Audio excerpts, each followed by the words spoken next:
The Battle of Blood River is the name given for the battle fought between 470 Voortrekkers, led by Andries Pretorius, and an estimated 15,000–21,000 Zulu attackers on the bank of the Ncome River on 16 December 1838, in what is today KwaZulu-Natal, South Africa. Casualties amounted to 3,000 of King Dingane's soldiers dead, including 2 Zulu princes competing with Prince Mpande for the Zulu throne. 3 pioneers commando members were lightly wounded, including Pretorius himself. In the sequel to the Battle of Blood River in January 1840, Prince Mpande finally defeated King Dingane in the Battle of Makoncha and was subsequently crowned as new king of the Zulu by his alliance partner, Andries Pretorius. After these 2 battles, Dingane's prime minister and commander in both the Battle of Makoncha and the Battle of Blood River, General Ndlela, was strangled to death by Dingane for high treason. General Ndlela had been the personal protector of Prince Mpande, who after the battles of Blood River and Makoncha, became king and founder of the Zulu.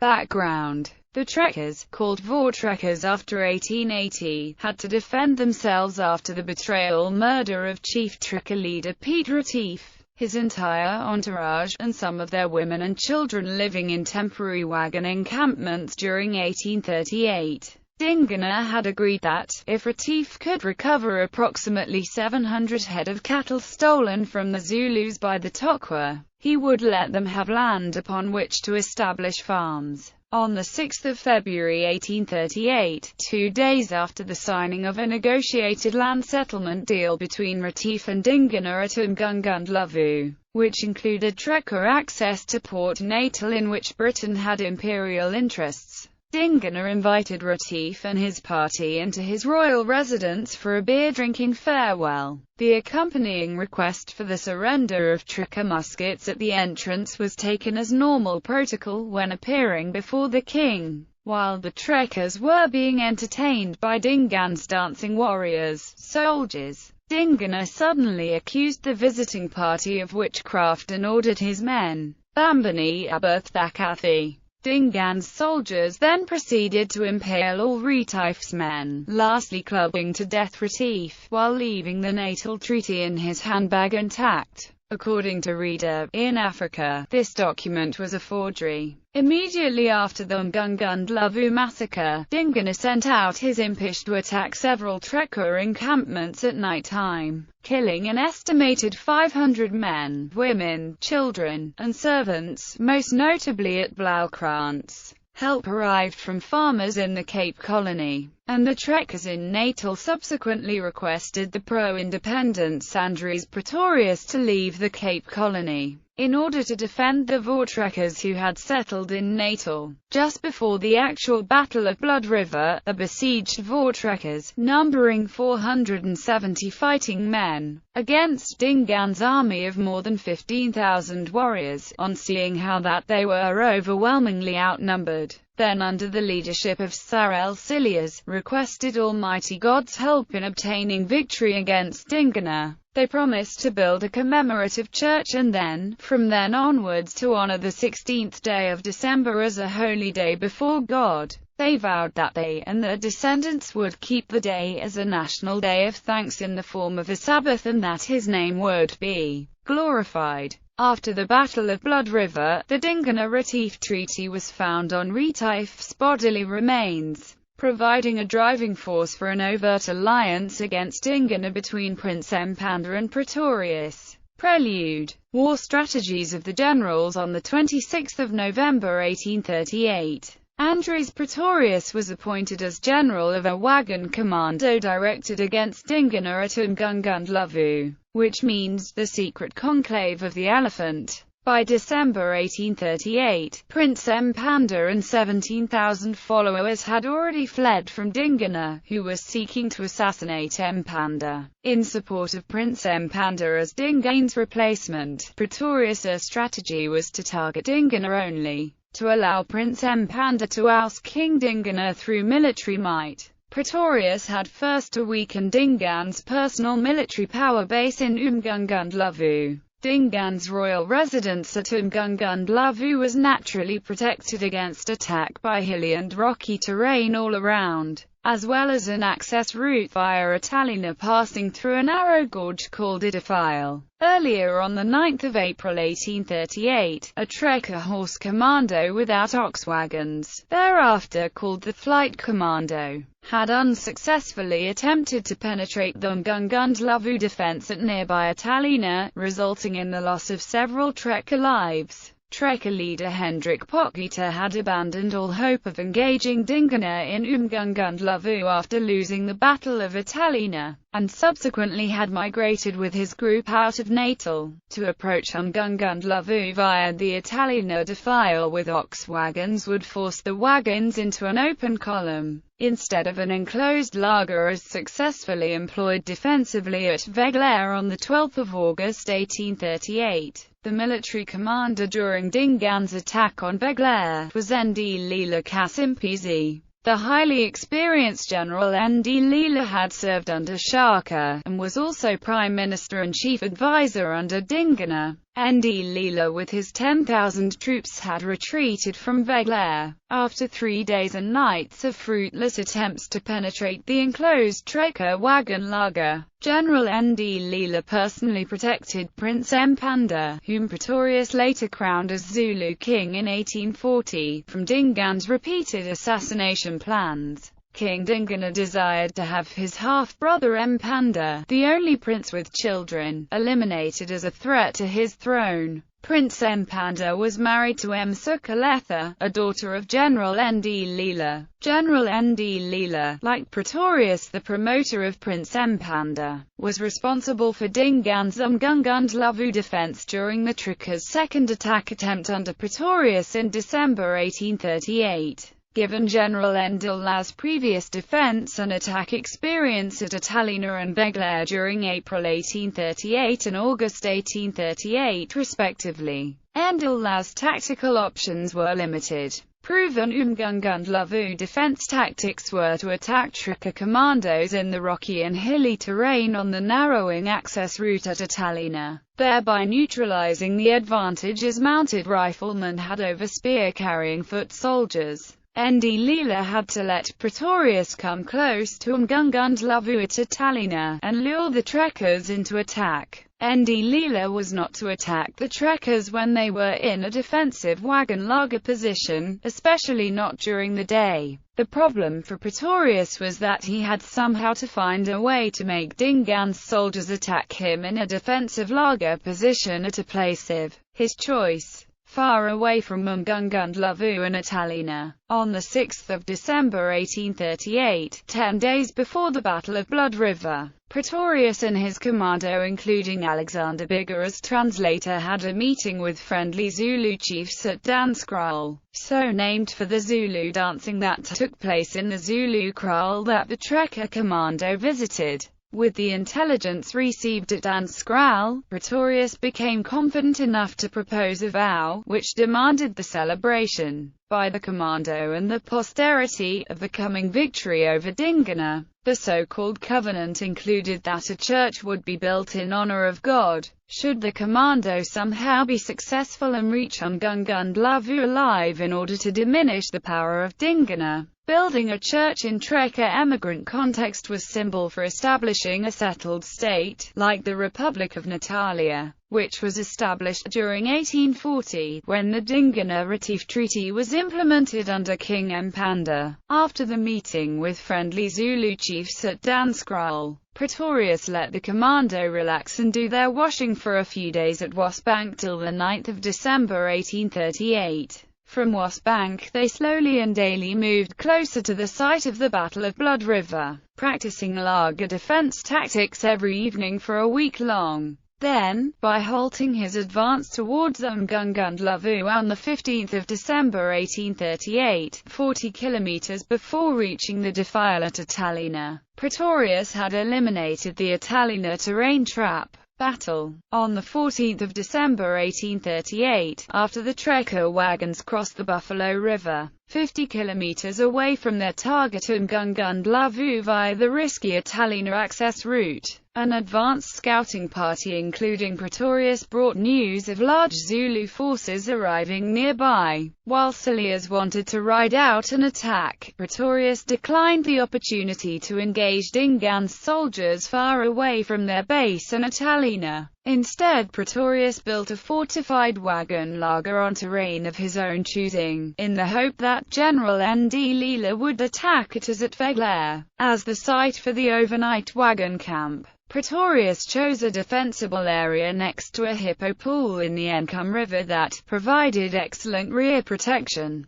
The open area to the front provided no cover for an attacking force, and a deep dry riverbed protected one of the wagon laager flanks. As usual, the ox wagons were drawn into a protective enclosure or laager. Movable wooden barriers that could be opened quickly were fastened between each wagon to prevent intruders, and 2 cannon were positioned. Mist settled over the wagon site that evening. According to Afrikaner traditions, the Zulu were afraid to attack in the night due to superstitions about the lamps which the Boers hung on sjamboks, whipstocks, around the laager. Whether or not there is any truth in this, historian S.P. Mackenzie has speculated that the Zulu held back until what they perceived as the necessary numbers had arrived. During the night of the 15th of December, 6 Zulu regiments or 6,000 Zulu soldiers led by Dambuza crossed the Ncome River and started massing around the encampment, while the elite forces of Senior General Ndlela did not cross the river. Ndlela thereby split Dingane's army in two. On the 16th of December, dawn broke on a clear day, revealing that all of Zululand sat there, according to one Trekker eyewitness.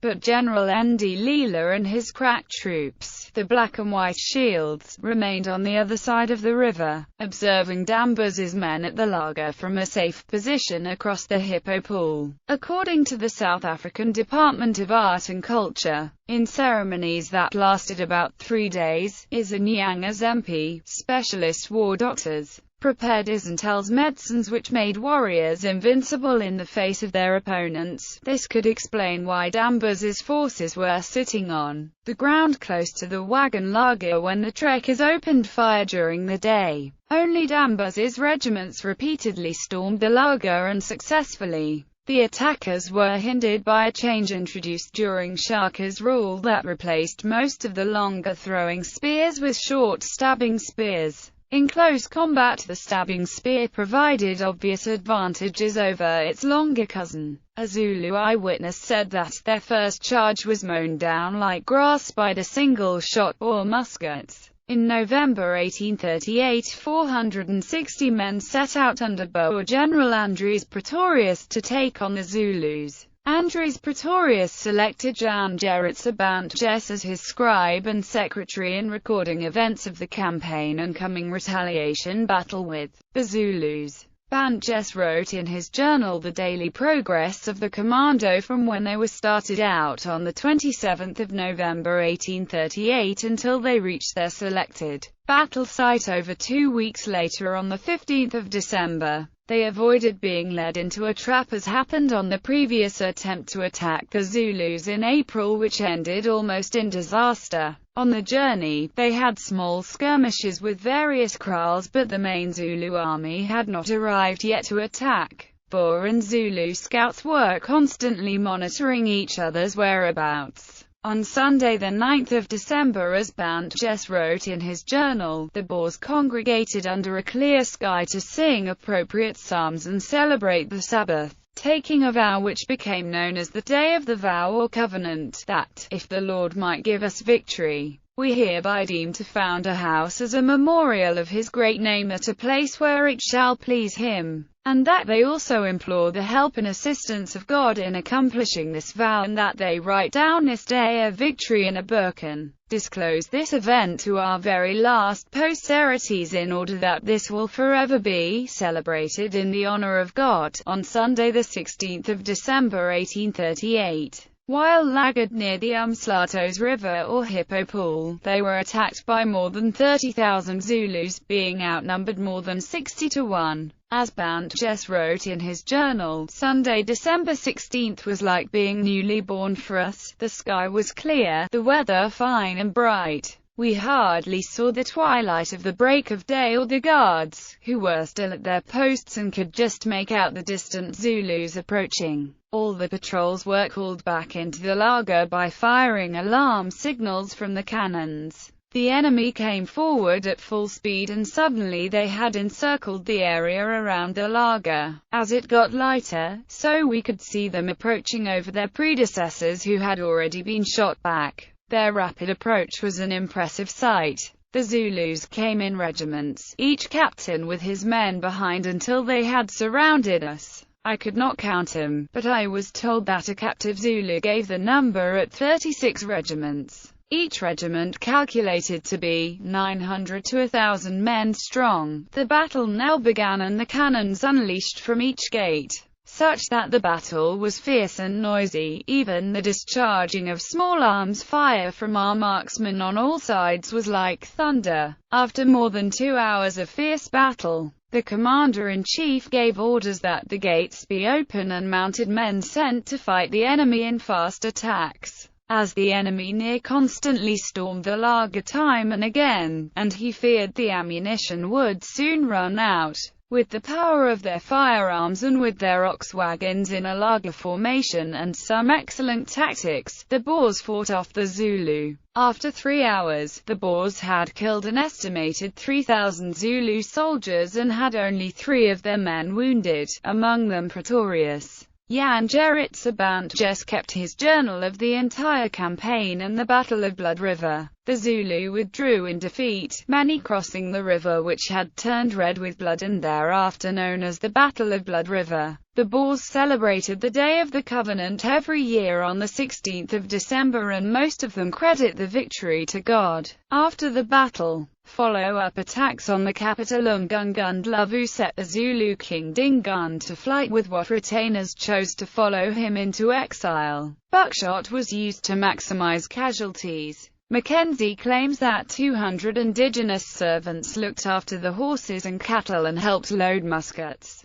but no definite proof or witness of servants helping to reload is available. Writing in the popular Afrikaans magazine, Die Huisgenoot, A Drive, DJ Coetzee said that this group consisted of 59 non-white helpers and 3 English settlers with their black followers. After 2 hours and 4 waves of attack, with the intermittent lulls providing crucial reloading and resting opportunities for the trekkers, Pretorius ordered a group of horsemen to leave the encampment and engage the Zulu in order to disintegrate their formations. The Zulu withstood the charge for some time, but rapid losses led them to scatter. The trekkers pursued their fleeing enemies and hunted them down for 3 hours. Cilliers noted later that, "We left the Kaffirs lying on the ground as thick almost as pumpkins upon the field that has borne a plentiful crop." Bantjes recorded that about 3,000 dead Zulu had been counted, and 3 trekkers were wounded. During the chase, Pretorius was wounded in his left hand by an assegai. Of the 3,000 dead Zulu soldiers, 2 were princes, leaving Ndla's favorite Prince Mpande as frontrunner in the subsequent battle for the Zulu crown. 4 days after the Battle of Blood River, the Trekker commando arrived at King Dingane's great kraal Umgungundlovu, only to find it deserted and ablaze. The bones of Retief and his men were found and buried where a memorial stands today. Afterwards the clash was commemorated as having occurred at Blood River. The 16th of December is a public holiday in South Africa. Before 1994 it was known as the Day of the Vow, the Day of the Covenant, and Dingane's Day, but today it is the Day of Reconciliation. Aftermath. With Umgungundlovu as Dingane's political power base destroyed, and Dingane's military might weakened due to the disastrous Battle of Blood River, Prince Mpande openly joined into the military alliance with Pretorius. The Zulu Civil War erupted into the open. Following the Battle of Makoncha in January 1840, the forces of Mpande did not wait for Pretorius' cavalry to arrive, and attacked the remaining regiments of Dingane, who were again under the command of General Nd Lila, as at the previous Battle of Blood River. Again Dingane's General Nd Lila strayed from normal fighting tactics against Mpande, sending in his regiments to fight one at a time, instead of together in ox-horn formation. After Makoncha, Dingane had to flee Natal completely, but before he did so, he had General Nd Lila slowly strangled by cowhide for high treason, on the grounds that he had fought for, instead of against Mpande, with the same disastrous result for Dingane as at Ncome Blood River. Dambasar, Dingane's other general, had already been executed by Mpande and Pretorius when he fell into their hands before the battle. Afterwards Pretorius approved and attended the crowning of Zulu King Mpande in Pietermaritzburg. They agreed on the Tugela River as the border between Zululand and the Republic of Natalia.